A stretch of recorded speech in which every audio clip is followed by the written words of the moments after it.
पहले शैक्षिक वीडियो में आप सभी का स्वागत है। हमने आप लोगों से कहा था कि जितने भी विषय या जिन विषयों के भी हमारे पास बेहतर अनुभव है उन सभी को हम आपके साथ साझा करेंगे। तो इस क्रम में आज पहले वीडियो में हम लोग चर्चा करते हैं मनोविज्ञान को। बच्चों, स्टार्टिंग में मनोविज्ञान को सबसे पहले देखिए, इस समय यहाँ से क्वेश्चन आता बहुत कम है, तो केवल जान लेते हैं हम लोग, बहुत कुछ लिखना और समझना नहीं है।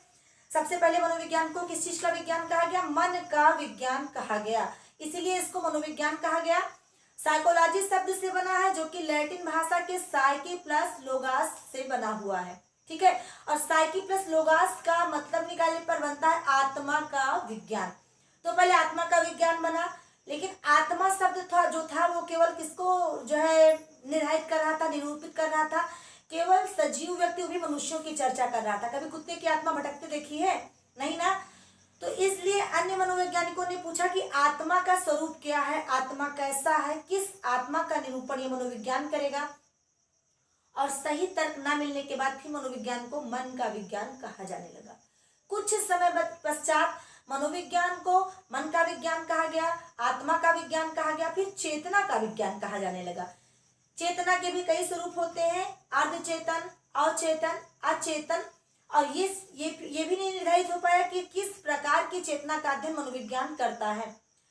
ऐसे में सबसे आखिरी बार, अब ये बहुत इंपॉर्टेंट है, यहां से किसने? वाटसन ने क्या कहा? मनोविज्ञान किसका विज्ञान है?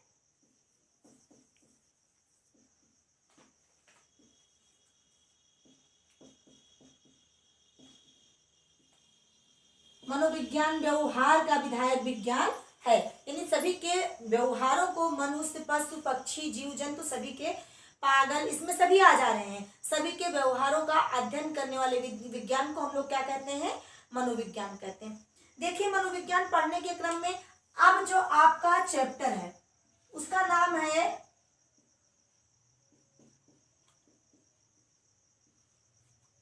बाल विकास एवं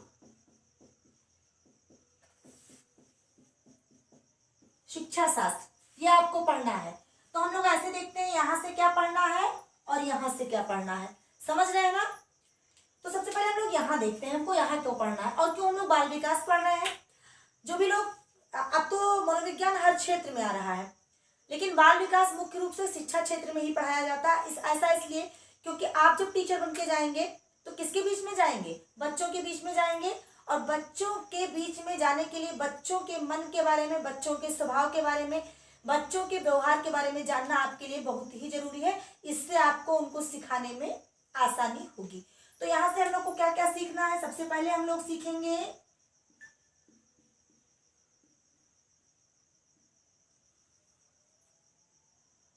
बाल विकास का क्रम। दूसरी चीज हम लोग सीखेंगे बाल विकास की अवस्थाएं। तीसरी चीज हम लोग सीखेंगे संवेग। फिर हम लोग सीखेंगे अधिगम। सबसे ज्यादा क्वेश्चन किस पार्ट से आते हैं? इस अधिगम पार्ट से आते हैं। अभी सबके बारे में हम थोड़ी थोड़ी चर्चा करेंगे, ठीक है। तो अधिगम सीखेंगे, उसके बाद हम लोग सीखेंगे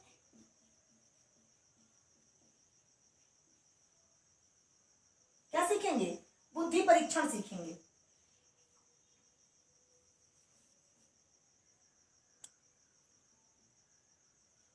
और फिर हम लोग सीखेंगे व्यक्तित्व और व्यक्तित्व परीक्षण। अब बात आती है शिक्षा शास्त्र की। तो हम लोग यहां से क्या क्या सीखेंगे? तो यहां से भी हम लोग सीखेंगे क्या सीखेंगे? शिक्षा का स्वरूप सीखेंगे। फिर हम लोग यहां से पढ़ेंगे शैक्षिक मूल्यांकन के बारे में।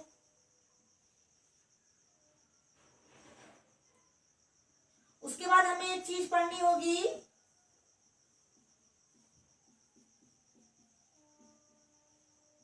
क्या पढ़नी है?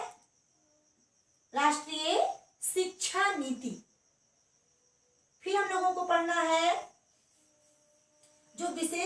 हमारे यहाँ जुड़ गए हैं इस समय, उन लोगों को हम लोग पढ़ेंगे। कुछ विशेष चैप्टर्स हैं जो नए नए हम लोगों के यहाँ जुड़े हैं, उनको भी हम लोग पढ़ेंगे कि आगे हम लोग को क्या क्या पढ़ना है। ठीक है, तो इसमें सबसे पहली बात तो हम लोग पढ़ेंगे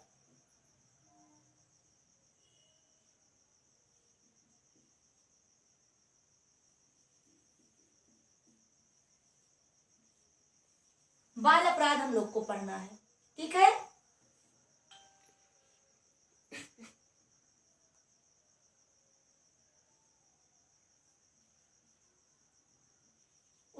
उसके बाद हम लोग को पढ़ना है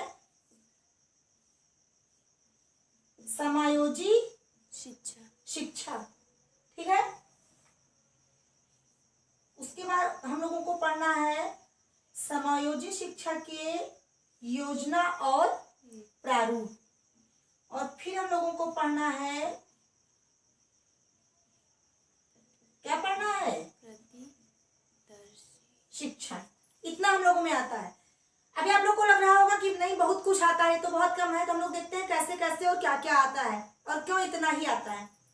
तो जब हम पढ़ेंगे बाल विकास का क्रम, सबसे पहली बात तो इसके अंतर्गत हम लोग जानेंगे कि विकास किसे कहते हैं और वृद्धि किसे कहते हैं। पहले चैप्टर के अंतर्गत हम लोग क्या जानेंगे कि विकास किसे कहते हैं और वृद्धि किसे कहते हैं, विकास और वृद्धि में क्या क्या अंतर है, और किन किन मनोवैज्ञानिकों ने वृद्धि और विकास के बारे में क्या क्या बातें कही है। बात आएगी अवस्थाओं की, तो हम लोग भ्रूणावस्था से लेकर के और किशोरावस्था तक पढ़ेंगे। अब जिस भी अवस्था को पढ़ेंगे उस अवस्था के लक्षण पढ़ेंगे, उस अवस्था के व्यवहारिक रूप से बदलने का कारण भी पढ़ेंगे, अवस्थाओं को प्रभावित करने वाले कारण भी पढ़ेंगे, उस अवस्था में बच्चे की उत्तेजित दशा को क्या कहते हैं इसको भी पढ़ेंगे। यानी कितनी अवस्थाओं के बारे में, शैशवावस्था, बाल्यावस्था और किसके बारे में, किशोरावस्था के बारे में, है ना। उसमें हम लोग राइटर्स के अकॉर्डिंग भी पढ़ेंगे। जैसे रास ने अवस्थाएं कितनी बताई हैं, 4 बताई हैं। अधिकतर मनोवैज्ञानिकों ने अवस्थाएं कितनी बताई हैं, 3 बताई हैं। वहीं कुछ मनोवैज्ञानिकों ने अवस्थाएं कितनी बताई हैं, 8 बताई हैं। हम लोग सभी के बारे में पढ़ेंगे। फिर बात आएगी संवेग किसे कहते हैं, और कितने संवेग जन्मजात होते हैं और कितने संवेग ऐसे होते हैं जो वातावरण के अनुसार बदलते या परिवर्तित होते रहते हैं। उसके बाद अधिगम सबसे बड़ा चैप्टर है। अधिगम माने होता क्या है, सीखना। और फिर जब हम अधिगम की चर्चा करेंगे तो अधिगम किसे कहते हैं, अधिगम को प्रभावित करने वाले कारक कौन कौन से हैं, और सबसे बड़ा और सबसे ज्यादा आने वाला क्वेश्चन यहाँ से होता है अधिगम का पठार किसे कहते हैं। ठीक, उसके बाद होता है कि अधिगम को परिभाषित करने वाले प्रमुख मनोवैज्ञानिक कौन कौन से हैं। फिर क्या आएगा कि प्रमुख प्रकार के अधिगम के लिए किए गए परीक्षण कौन कौन से हैं, जैसे थॉर्नडाइक का परीक्षण, कोहलर का परीक्षण, स्किनर का परीक्षण, सब इसी में आ जाएगा। समझ रहे हैं, स्किनर भी आएंगे, है ना, हल भी आएंगे, गार्डनर भी आएंगे, पावलर भी आएंगे, सबके सब आएंगे। यानी कि सबसे ज्यादा चैप्टर तो यही वाला है, आधा मनोविज्ञान हो जाता है। उसके बाद हम लोग को बुद्धि चैप्टर नहीं पढ़ना। जैसे पहले हम लोग पढ़ते थे कि बुद्धि किसे कहते हैं, लेकिन अब हम लोग को केवल पढ़ना है कि बुद्धि परीक्षण के कितने प्रकार होते हैं, और कुछ बुद्धि यहाँ की निकल के कहाँ चली गई है, यहाँ पे चली गई है अधिगम में। वहां पे क्लियर होगा कि कौन सी बुद्धि वाला व्यक्ति क्या बनता है और वो किस प्रकार के परिवेश में जाकर उन्नति कर सकता है। उसके बाद हम लोग पढ़ेंगे व्यक्तित्व किसे कहते हैं, कितने प्रकार का होता है, व्यक्तित्व के प्रमुख परीक्षण कौन से हैं, सामूहिक परीक्षण कौन से हैं, व्यक्तिगत परीक्षण कौन से हैं इत्यादि। बात समझ में आई, लगभग हो गया सारा मनोविज्ञान। अब हम इधर आते हैं जो नया नया हम लोग को पढ़ना है। तो सबसे पहली बार हम लोग को पढ़ना है शिक्षा किसे कहते हैं, शिक्षा का स्वरूप कैसा है, वर्तमान शिक्षा का स्वरूप कैसा है। इसके अंतर्गत हम कई लोगों की परिभाषाएं भी पढ़ेंगे। आगे आएंगे तो हमें पता लगेगा मूल्यांकन किसे कहते हैं। परीक्षा का एक स्वरूप होता है मूल्यांकन, व्यक्तिगत मूल्यांकन होता है, सामूहिक मूल्यांकन होता है, और मूल्यांकन और मापन भी होता है। तो इसको हम पढ़ेंगे। फिर हम पढ़ेंगे राष्ट्रीय शिक्षा नीति, जो कि किसी भी विषय के लिए बड़ी इंपॉर्टेंट है। यहाँ तक कि आपके आने वाले लेखपाल परीक्षा के लिए भी राष्ट्रीय शिक्षा नीति बहुत ही इंपॉर्टेंट है। अब राष्ट्रीय शिक्षा नीति में हम लोग वर्धा योजना को पढ़ेंगे, गुजरात योजना को पढ़ेंगे, कोठारी आयोग को भी थोड़ा सा पढ़ेंगे। ठीक है, और ये जो चैप्टर है ये आपके हर क्षेत्र में बहुत, यानी इधर के जो भी चैप्टर हैं, ये जो साइकोलॉजी का पार्ट है ये केवल टेट के लिए ही नहीं बल्कि सभी परीक्षाओं के लिए बहुत उपयोगी है। इस समय मनोविज्ञान के कुछ ना कुछ प्रश्न हर पेपर में आए हैं। बीओ का परीक्षा देने जा रहे होंगे तो पक्का आएगा, वहां तो इधर से भी आ जाएगा, ठीक है। उसके बाद में क्या है, बाल अपराध के बारे में पढ़ेंगे। तो बच्चों का बाल अपराधी कितने प्रकार के होते हैं, क्यों बनते हैं, कारण क्या है, निवारण क्या है, और बाल अपराधियों के लिए राज्य और केंद्र सरकार ने मिलकर के कौन कौन सी व्यवस्थाएं की हैं, इसके बारे में हम जानकारी करेंगे। उसके बाद में पढ़ेंगे समायोजित शिक्षा, जो इस समय की सबसे बड़ी जरूरत है, यानी सभी प्रकार के बच्चों को, सभी वर्ग के बच्चों को एक ही साथ एक ही कक्षा में पढ़ाने की व्यवस्था को क्या कहते हैं, समायोजित शिक्षा कहते हैं। उसके बाद हम पढ़ेंगे विभिन्न प्रकार की लागू हुई योजनाएं, ठीक है, किसके लिए, समायोजित शिक्षा के लिए। और आखिरी में हम पढ़ेंगे प्रतिदर्श शिक्षण, ठीक है। तो इस तरीके से ये हमारे पूरे के पूरे साइकोलॉजी के पार्ट्स हैं जिनको हम लोग पढ़ेंगे, ठीक है। तो इसको देखिए, चलिए आगे बढ़ते हैं।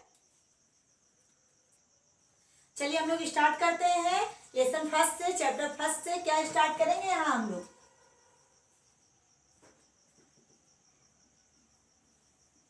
क्या शुरू होगा, वृद्धि एवं विकास। तो पहले तो हम लोग अलग अलग जान लेंगे कि वृद्धि किसे कहते हैं और विकास किसे कहते हैं। तो आइए सबसे पहले हम लोग जानते हैं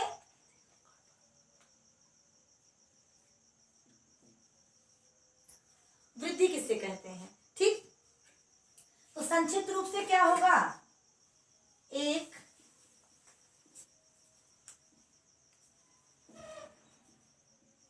निश्चित समय तक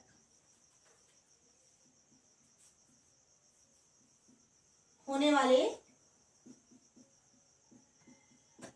शारीरिक, आंतरिक प्रक्रिया को ही क्या कहते हैं, वृद्धि कहते हैं। क्या इसमें सबसे बड़ी बात क्या लिखी है कि एक निश्चित समय तक ही क्या होता है, वृद्धि होता है। तो क्या है, एक निश्चित समय तक होने वाले शारीरिक और आंतरिक, शरीर के यानी बाहरी और आंतरिक परिवर्तन की दशा को हम लोग क्या कहते हैं, वृद्धि कहते हैं, ठीक है। अब वृद्धि की कुछ खास खासियत होती है, उसको हम लोग जान लेते हैं। क्या क्या होती है वृद्धि की खासियत। ज्यादा तो हम लोग को विकास पढ़ना है, वृद्धि के बारे में जानना है, वृद्धि और विकास का अंतर पूछा जाता है। तो हम लोग जानते हैं कि सबसे खास बात क्या है। तो सबसे पहली बात तो वृद्धि की विशेषता है कि क्या होता है, निश्चित समय तक होता है। हो गया। दूसरी बात क्या है,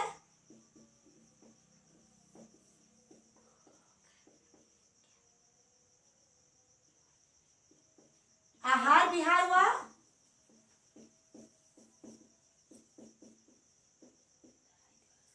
आनुवांशिकता का क्या होता है, प्रभाव पड़ता है। तीसरी बात क्या है, ये क्या है,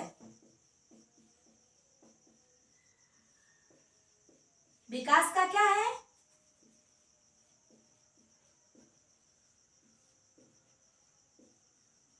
एक पहलू है ना।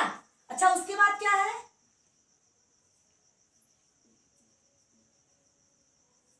इसको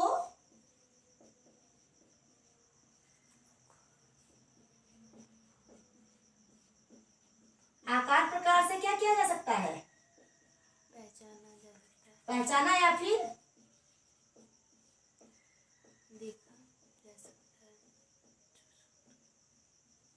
देखा जा सकता है। हो गया ना। अच्छा, उसके बाद क्या है,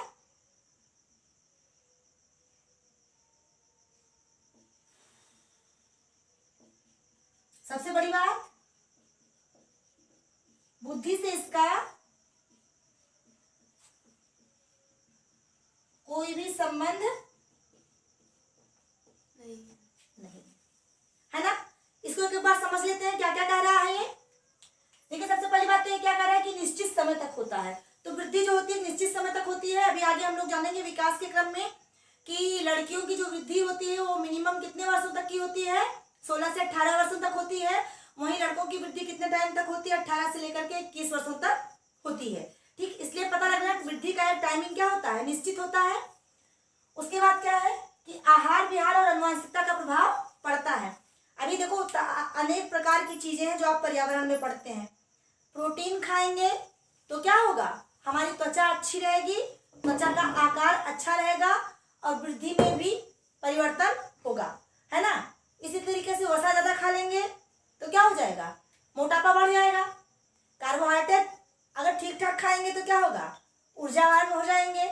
विटामिन सभी यूज करेंगे तो शरीर सही आकार ले लेगा। और अगर इन्हीं चीजों का अच्छा उपयोग नहीं करते हैं तो आपकी लंबाई पर, आपकी वृद्धि पर प्रभाव पड़ जाएगा। अब वृद्धि किसी चीज की भी हो, बालों की भी वृद्धि पर प्रभाव पड़ जाता है, शरीर के आकार की वृद्धि पर प्रभाव पड़ जाता है। यहाँ तक कि अगर माँ कैल्शियम ज्यादा खा ले तो बच्चे के दांतों पर भी प्रभाव पड़ जाता है। ठीक है। उसके बाद यह विकास का एक पहलू है, संपूर्ण विकास नहीं है।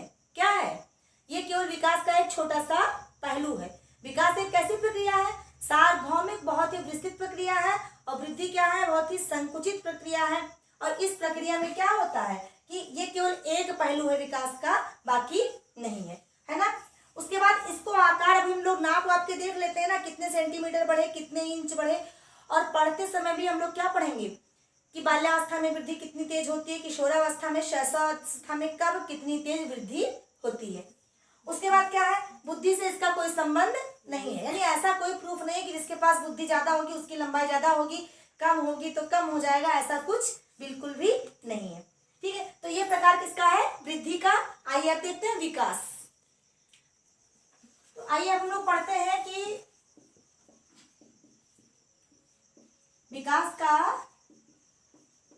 स्वरूप क्या है। भाई वो तो वृद्धि का स्वरूप था ना, तो विकास का स्वरूप क्या है। तो सबसे पहले तो ये जानेंगे हम लोग कि विकास जो होता है एक कैसी प्रक्रिया है।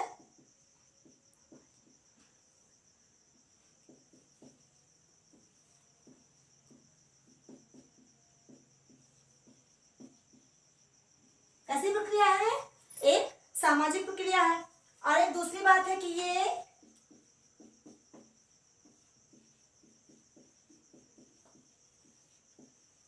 क्रमिक विकास की क्या है, श्रृंखला है। ठीक है। अच्छा, अब जब विकास होता है तो क्या क्या होता है। सबसे पहली बात तो यह है कि विकास से आकार में परिवर्तन हो जाता है। ठीक है, व्यक्ति के आकार में परिवर्तन हो जाता है। कैसे होता है, विभिन्न अवस्थाओं में विभिन्न प्रकार के व्यक्ति के आकार होते हैं। अब यहाँ आकार की बात क्यों की गई, केवल लंबाई की बात क्यों नहीं की गई, क्योंकि अगर हम लंबाई की बात करते तब तो बात किसकी हो जाती, वृद्धि की हो जाती। लेकिन ये कह रहा है आकार, तो आकार का मतलब बालों का आकार, दांतों का आकार, शरीर का आकार, चेहरे का आकार, हर चीज के आकार में परिवर्तन किसके परिणाम स्वरूप हो जाता है, विकास के परिणाम स्वरूप हो जाता है। अभी मैंने आंख क्यों नहीं कहा, एक क्वेश्चन कभी कभी आ जाता है आपके जो है मनोविज्ञान के पेपर में कि कौन सा ऐसा अंग है जो जीवन भर बढ़ता नहीं है, एक ही आकार में रहता है। कौन, आंख। आंख रोज नहीं बढ़ती, वो जितनी उतनी रह जाती है। केवल क्या होता है, हमारे चेहरे, हमारे आकृति के बढ़ने के आकार से आंखें छोटी या बड़ी दिखाई देती हैं। ठीक है, बनावट जो क्या त्यों ही रह जाती है। उसके बाद अनुपात में परिवर्तन। अनुपात का मतलब है प्रत्येक अवस्था में वृद्धि और विकास का अनुपात अलग अलग होता है। जैसे किशोरावस्था में विकास का अनुपात बहुत ही तेज होता है, शैशवावस्था में विकास का अनुपात पूरे जीवन में सबसे तेज होता है। किशोरावस्था और शैशवावस्था में बहुत सारी समानताएं हैं। वहीं बाल्यावस्था में, उत्तर बाल्यावस्था में और प्रौढ़ावस्था में विकास की गति क्या हो जाती है, आनुपातिक रूप से मंद हो जाती है। उसके बाद क्या है, पुरानी रूपरेखा में परिवर्तन। तो क्या होता है, धीरे धीरे पहले व्यक्ति घुटनों चलता है। अच्छा, जिस समय क्रमिक विकासों की श्रृंखला क्यों हुई, जिस समय घुटने चलता है उसी समय अपने हाथों से चीजों को पकड़ना सीख जाता है, उसी समय थोड़ा बहुत बोलना, बातचीत करना भी सीख जाता है, उसी समय पकड़कर चलना भी सीख जाता है, उसी समय अपने लोगों को पहचानना भी सीख जाता है। यानी तमाम सारी ऐसी चीजें आती हैं जिससे उसकी पुरानी रूपरेखा में परिवर्तन हो जाता है। उसके बाद अगला क्या, नए गुणों की प्राप्ति। प्रत्येक अवस्था में बच्चा, व्यक्ति कुछ नए गुणों की प्राप्ति करता है और उन नए गुणों के आधार पर ही उसके विकास की दर को जाना और पहचाना जाता है। तो आशा करते हैं कि आज की क्लास, आज की ये पहली विजय मंत्रा की क्लास भी आप लोगों को बहुत ही अच्छी लगेगी। और वशिष्ठ कंपटीशन क्लासेज पर भी निरंतर ही वीडियो चलते ही रहेंगे। अभी सोच रहे होंगे क्यों हम लोग इतना सब्सक्राइब किए रहे, तो हर की अलग अलग स्थिति है ना। तो एक आपका वशिष्ठ कंप्यूटर क्लासेज है जिसपे सभी वीडियोज आपको मिलते ही रहेंगे। आपको ये विजय मंत्रा में वो चीजें मिलेंगी जो वहां पर किसी कारणवश नहीं हो पा रही हैं, ठीक है। साइकोलॉजी की क्लास या फिर जिस भी चीज की विस्तृत रूप से क्लास, वहाँ एक दिवसीय जो है परीक्षाओं की क्लासेस बहुत बेहतर ढंग से मिलेंगे। और साथ यहाँ पर क्या होगा कि जो है उन्हीं चीजों को विस्तृत स्वरूप में जानने और समझने का मौका मिलेगा, ठीक है। यानी कि दोनों की अपनी अपनी कीमत है। और सबसे पहली बात तो ये है कि वो न्यू है, आप लोग सभी को अच्छी तरीके से पढ़ते रहें, जानते रहें, देखते रहें, सब्सक्राइब और शेयर करते रहें, साथ ही कमेंट करके जरूर बताएं वीडियो आपको कैसे लग रहे हैं। धन्यवाद।